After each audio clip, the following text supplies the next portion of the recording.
Bonsoir, bonjour à tous, bienvenue. L'actualité de la COP28 continue ici à Dubaï. On démarre avec la ministre de l'Environnement, du Développement durable et du bassin du Congo. Madame Arlette Soudan Nono participe actuellement à plusieurs panels. Elle représente au plus haut niveau le chef de l'État congolais, son Excellence Denis Sassou Nguesso. Elle est montée au créneau pour défendre les intérêts du Congo qui fait partie de 16 pays des forêts du bassin du Congo, l'un des poumons verts au monde. Madame Arlette Soudan Nono plaide pour une transition juste vers les énergies renouvelables. La transition énergétique nécessite des financements pour les pays du Sud. La ministre Arlette Soudan Nono milite dans ce sens, comme vous allez le voir. Elle fait des propositions responsables et regarde dans les yeux les pays du Nord. Voici ce reportage, nos commentaires préparés, montés et réalisés par Emar Bouka.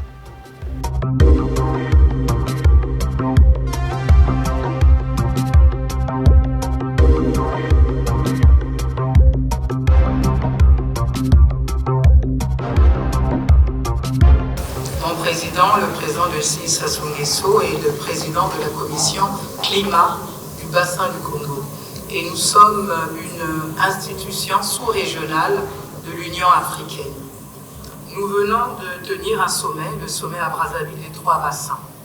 Des trois bassins des écosystèmes forestiers et de biodiversité, des bassins de Congo, du bassin de l'Amazonie et du bassin de l'Asie du Sud-Est et du Bornéo-Mékong.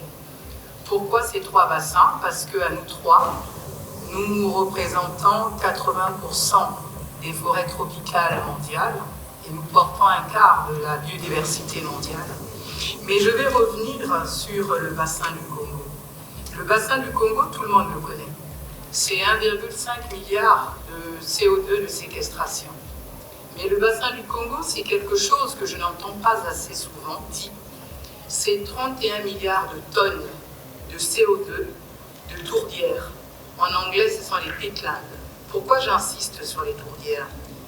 Les tourbières stockent des 31 milliards de CO2, mais c'est l'équivalent de 3 à 4 années d'émissions de gaz à effet de serre. Donc, il nous faut les conserver. Nous avons également dans le bassin du Congo, mon pays, au niveau des tourbières que vous retrouvez entre la République démocratique du Congo et mon pays, la République du Congo, nous avons sur une superficie de 165 500 km², donc c'est tourbières. Mais mon pays, c'est 55 000 km² de tourbières qui stockent 11 milliards de tonnes de CO2. Vous voyez que ce n'est pas peu. Pourquoi vous me voyez souvent un peu embêté dans les différentes conférences des partis? Là, nous sommes dans un bilan mondial. Nous sommes face à nos propres responsabilités. Moi, ça fait 6 ans que je coordonne le bassin du Congo. 7 ans que je suis ministre de l'Environnement. Ça veut dire que j'ai assez de recul pour pouvoir poser le vrai diagnostic, pour avoir participé à 6 conférences des partis sur le climat.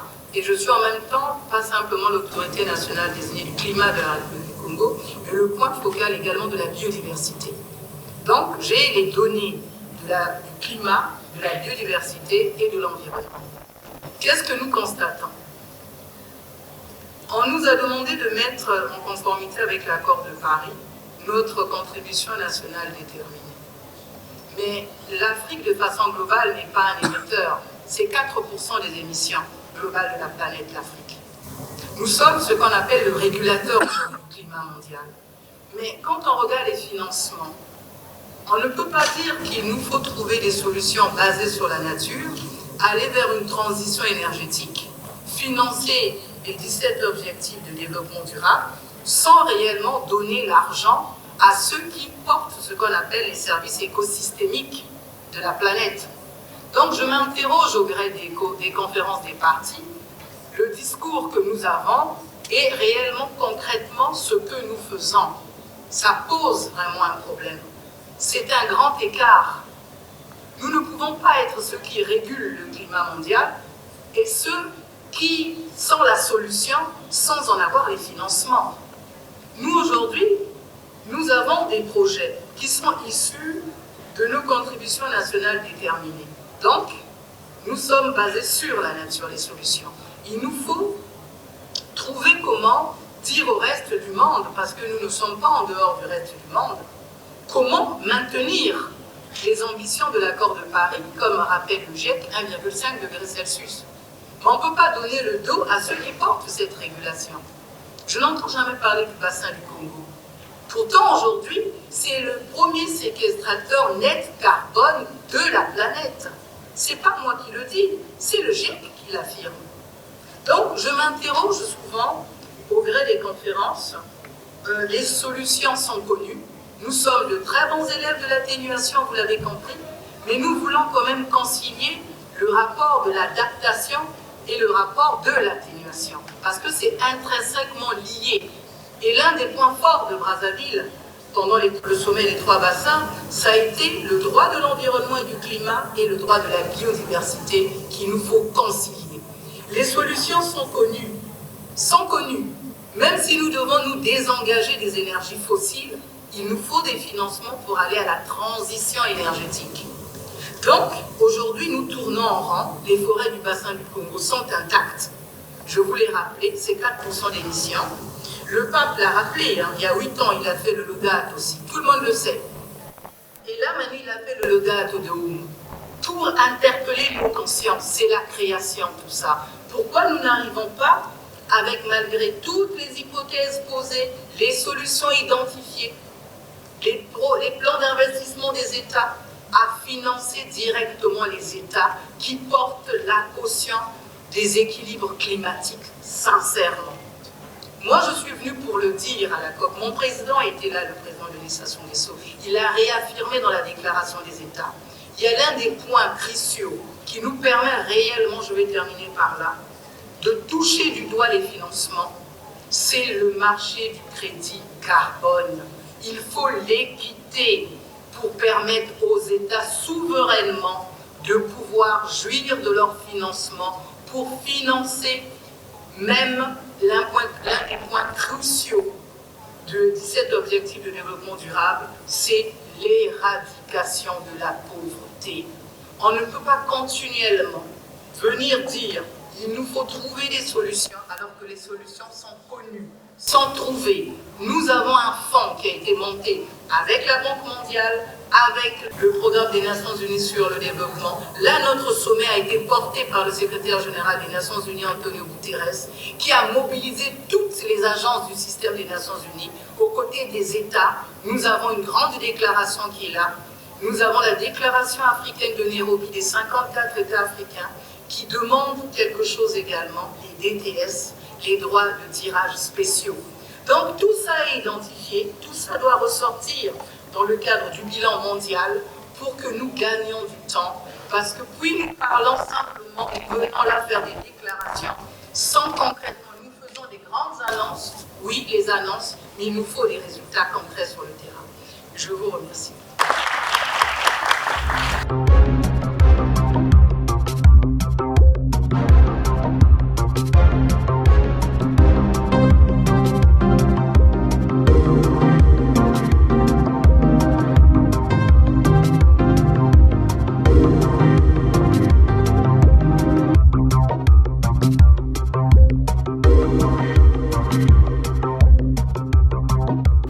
Voilà, 16 pays portent le bassin du Congo, dernier rempart de l'humanité en termes de préservation des écosystèmes forestiers. Les populations qui y vivent doivent être protégées. La ministre de l'Environnement, Madame Arlette Soudan-Nono, a manifesté un intérêt fort pour la protection des peuples autochtones. L'équipe de ces directs, toujours conduite par Emar Bouka, a suivi de près l'intervention de Madame Arlette Soudan-Nono. Regardez. Et je ne suis pas simplement ministre de la République du Congo, je suis dans mon pays ministre de l'Environnement, c'est vrai, du développement durable et du bassin du Congo, mais je coordonne également depuis près de 6 ans, cumulativement à mon portefeuille ministériel, ce qu'on appelle la commission climat du bassin du Congo. Nous sommes 16 pays qui portons ce poumon vert aujourd'hui, qui fait partie des derniers remparts de l'humanité. Les forêts du bassin du Congo. Et nous venons d'avoir un sommet, le sommet des 3 bassins, où nous avons eu à parler avec le bassin de l'Amazonie, nous avons eu à parler avec le bassin de l'Asie du Sud-Est et puis le Bornéo-Mékang à Brazzaville, au mois de novembre dernier. Et nous avons effectivement des populations autochtones. Nous avons un texte de loi qui protège les populations autochtones sur les droits du savoir ancestral.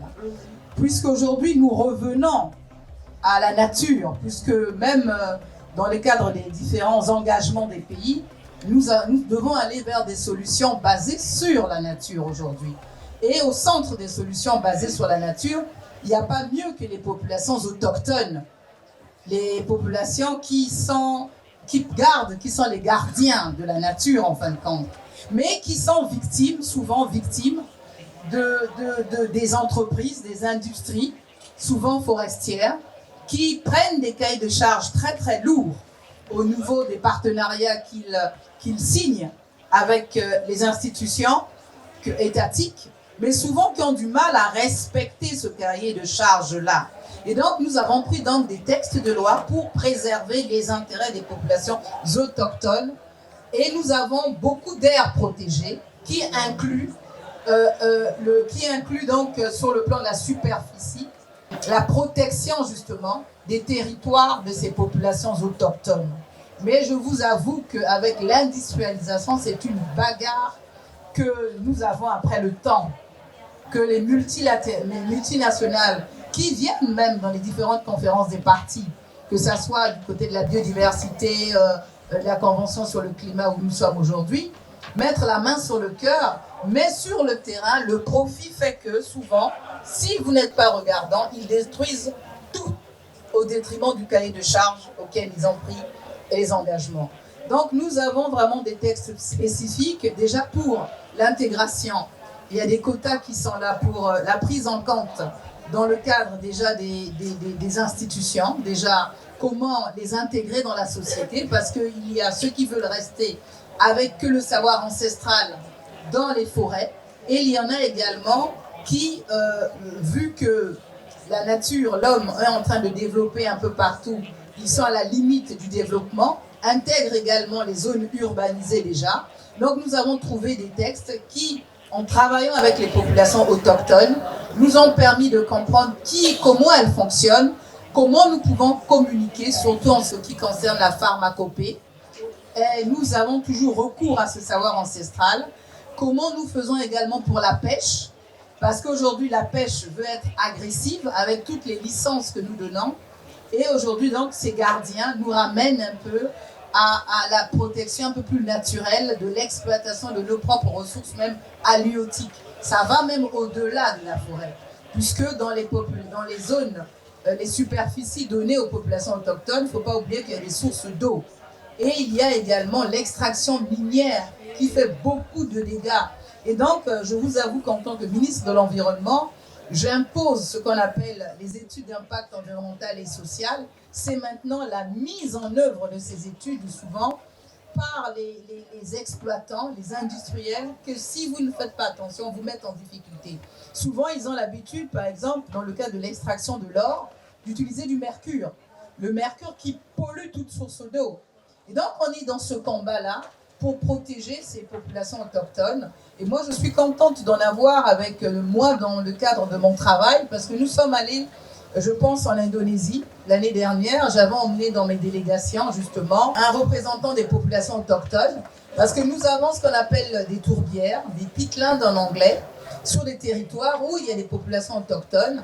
Et souvent, l'exploitation, justement, assèche ces zones de la Convention de Ramsar qui doivent rester humides. Il y a beaucoup de biodiversité. Et donc, dans le cadre de transfert d'expérience, nous sommes donc allés avec une des représentantes, c'était une dame des peuples autochtones, dans ma délégation en Indonésie, reçue par la ministre Siti. Pendant près d'une semaine, nous sommes allés justement vers les populations autochtones pour échanger avec eux. Et là, du côté de l'Amazonie, nous travaillons énormément également avec la Colombie, le Brésil, la ministre d'État en charge justement des peuples autochtones. Et c'est là qu'on salue l'initiative même du président Lula, qui a nommé tout un ministre d'État en charge des populations autochtones. Nous, on a pris les textes, mais nous apprécions énormément vraiment d'avoir maintenant dans les États, dans les institutions, des ministères qui sont dédiés parce qu'on leur donne raison aujourd'hui. Tout le problème que nous avons dans le cadre du changement climatique est dû à l'impact de l'homme sur la nature. Et si nous vivions comme les peuples autochtones, peut-être que nous n'aurions pas ce problème aujourd'hui de conservation qu'il nous faut vraiment accélérer pour maintenir les objectifs de l'accord de Paris à 1,5 ou 2 degrés Celsius aujourd'hui. Merci à vous. Merci beaucoup. L'actualité continue ici à la COP 28. Au plus haut niveau, le chef de l'État congolais, son Excellence Denis Sassou Nguesso, est dignement représenté par son ministre de l'Environnement, Madame Arlette Soudan Nono. Vous allez le voir, le bassin du Congo représente un écosystème forestier important pour l'humanité. La ministre a défendu les intérêts du Congo en plaidoyant devant un parterre des ministres d'autres pays la nécessité de faire entendre la voix du Congo portée par son président, son Excellence Denis Sassou Nguesso. Suivons attentivement la ministre de l'Environnement.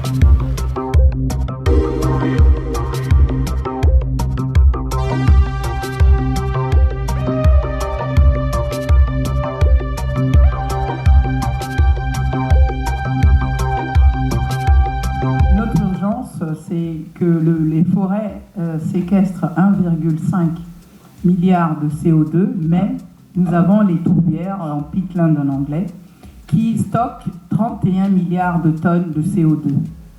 We have in the forest of Congo the peatlands that are stocking, that are keeping. Les forêts séquestrent 1,5 milliard de tonnes de CO2. So they are sequestrating 1.5 billion tons of CO2. Et les tourbières, 31 milliards de tonnes de CO2 de stock. And the peatlands, 31 billion tons of CO2.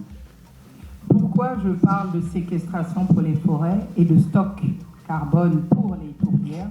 Tout simplement parce que ces écosystèmes particuliers de tourbières ne peuvent pas se restaurer. Autant on peut faire l'afforestation pour les forêts, elles se restaurent, mais les tourbières, c'est un phénomène naturel de l'anthroposage de feuillage. So I make a difference between the forest and the peatland because that are stocking carbon when the forests are sequestrating carbon, Tout right? à fait. Qu'on peut restaurer les forêts. And the forest can be restored when the peatland cannot because it's a natural phenomenon. Donc nous courons après cette urgence à préserver tant les forêts que les tourbières. Pourquoi? So this is a real emergency to Preserve. preserve the forest and the peatlands. Pourquoi? Parce que tout simplement, il nous faut aujourd'hui savoir que rien que les tourbières, c'est 3 à 4 années d'émissions de gaz à effet de serre de la planète entière. We have to understand that the peatlands are 3 to 4 years of carbon emitting in the world. Et on ne peut aujourd'hui, le bassin du Congo, c'est en fin de compte le rempart de l'humanité parce que c'est le bassin qui est le séquestrateur net zéro de la planète aujourd'hui. And the Congo Basin is really the wall of the carbon production because it's really the one sequestrating the more carbon in the world. Donc je veux saisir cette opportunité vraiment qui m'est offerte I would like to take this opportunity today pour revenir sur le sommet qui s'est tenu fin novembre à Brazzaville, le sommet des 3 bassins. to come back on the Global 3 Basin Summit that happened in Brazzaville. Et c'était le sommet du bassin de l'Amazonie, le bassin du Congo et le bassin du Bornéo-Mekong, Asie du Sud-Est. It was the summit of the Amazonia, Borno-Mekong of Southeast Asia and Congo Basin, Central Africa. Le Mekong. Yes, Borno-Mekong, Southeast Asia. Pourquoi? Parce que les 3 bassins représentent 80% des écosystèmes forestiers de la planète. And they are representing all the basins, 80% of the Free basin, not all, free basin. the 3 basins are representing 80% of Des écosystèmes forestiers de la of the planète. forestial ecosystems Forestiers. in the world. Forestial ecosystem in the world. Voilà. Et nous représentons également un quart un quart de la biodiversité mondiale. We represent 1/4 of global biodiversity. Et aujourd'hui, nous ne pouvons pas parler de la préservation des écosystèmes, des ressources naturelles, du climat qui change sans la prise en compte de ces trois gros écosystèmes mondiaux. And today we cannot speak about climate change and restoration without involving those three bassins. Sur une superficie de 165 500 km², On a stage of 165,000 square kilometers. nous avons besoin de vous. Nous ne pouvons pas venir ici. Je suis en retard parce que j'ai été faire l'inventaire du bilan mondial. So I really want to say that we need you. I was a bit late today because I had to do the inventory of the global resume bilan. Et moi, ça fait 7 ans que je suis ministre de l'Environnement, 7 ans que je coordonne le bassin du Congo. It's been 7 years that I've been Minister of Environment, 7 years also that I'm coordinating the Congo Basin. Et je ne comprends pas les différentes conférences des partis sur le climat ou la biodiversité. And sometimes I don't understand the different conferences on biodiversity. Nous tournons le dos à ceux qui, vous venez de le comprendre, sont les régulateurs du climat mondial. We are turning the back of what you understand are the regulator of global climate. Nous faisons beaucoup d'annonces We are making a lot of announcements, financières, funding announcement also. mais je ne vois pas où va cet argent, puisque moi je suis là depuis 7 ans et je ne vois pas où va cet argent. But it's 7 years, we've never seen where is the money. So we're asking where is the money. Donc nous ne pouvons pas vouloir tout et le contraire de tout. We cannot want something and the contrary. Parce que, in fine, nous nous mentons à nous-mêmes parce que nous sommes tous condamnés à vivre sur la planète Terre. And we are lying to ourselves because we are all condemned to live on this earth. Lorsque nous disons qu'il nous faut... L'un des points forts de Brazzaville, ça a été la conciliation du droit de l'environnement, du climat et de la biodiversité qui sont intrinsèquement liés. One of the key points of Brazzaville declaration in Brazzaville results of the global summit was the synchronicity between biodiversity and Sustainable development and environment. Yes, it was really the synchronicity between biodiversity and sustainable development. Et aujourd'hui, nous avons identifié des projets à financer qui sont issus de nos contributions nationales déterminées. And we identify a few projects that are from our CDNs. Et qui n'attendent qu'à être financés. Comment financer une transition énergétique? On nous demande à nous, pays pétroliers, de nous désengager des énergies fossiles. Mais comment aller vers une transition énergétique si vous n'avez pas d'argent? And we really for this project because how can we go to the end of fossil fuel and polluting source of energy while we don't have the money for funding our projects? Tout ce qu'on nous demande de faire, nous le faisons. L'Afrique, ce n'est que 4% des émissions mondiales. Africa is only representing 4% of the global emission. Mon pays a un taux de 0,056% de déforestation. And our country has a rate of 0.056%. Vous comprenez que même lorsque nous faisons notre contribution nationale déterminée, on n'est pas concerné puisque nous ne sommes pas des émetteurs. So you understand that we are not really concerned because we are not emitters. Mais vous entendez dire atténuation, atténuation, d'accord, mais donnez-nous des fonds d'adaptation. So we are every time we are speaking about attenuation, about mitigation, but we need to have implementation funds. Nous rendons un service écosystémique à la planète. We are really giving a service for the planet, of ecosystemic service to the planet. Et je ne sais pas comment expliquer ça, c'est un paradoxe. Beaucoup ici ne connaissaient pas le bassin du Congo. Vous voyez que c'est assez curieux. Pourtant, c'est le régulateur de ce climat mondial. C'est le dernier rempart de l'humanité. It's really discomforting because many people doesn't know about Congo Basin and all the numbers of mitigation that the Congo Basin is responsible for. Cette fois-ci, nous avons eu le soutien d'Antonio Guterres, le secrétaire général des Nations Unies, This time we had the pour support le sommet de Brazzaville, qui a mobilisé toutes ses agences This time we had the support of Antonio Guterres pour essayer de réduire cet écart, de cette injustice climatique.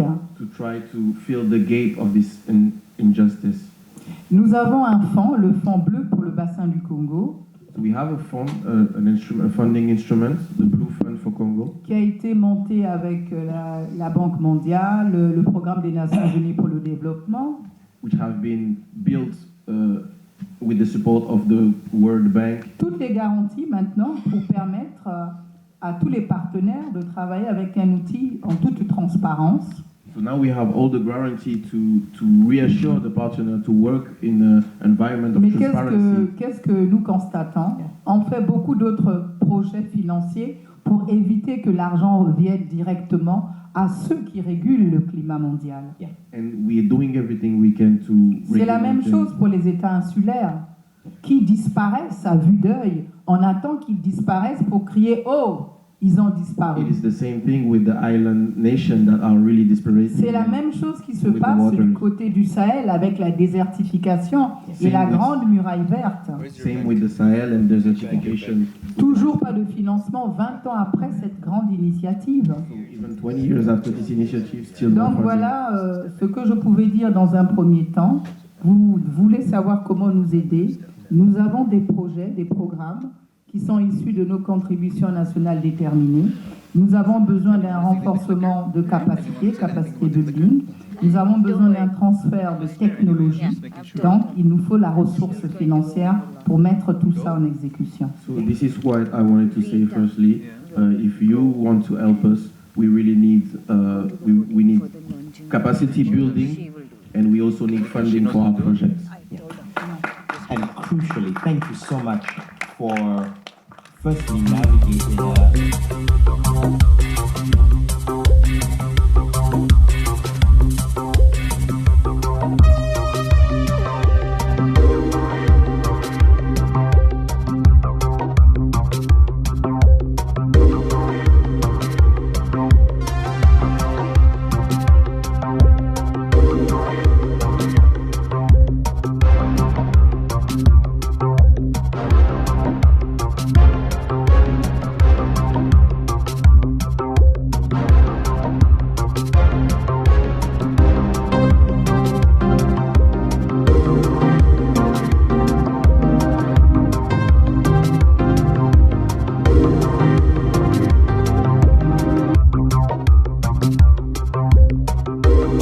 Dans sa quête de la bonne gestion de l'environnement, la ministre Arlette Soudan Nono a participé avec certains chefs d'État africains à un panel organisé par l'Union africaine. Le président sénégalais Macky Sall a pris la parole à son tour et a encouragé les efforts du Sud.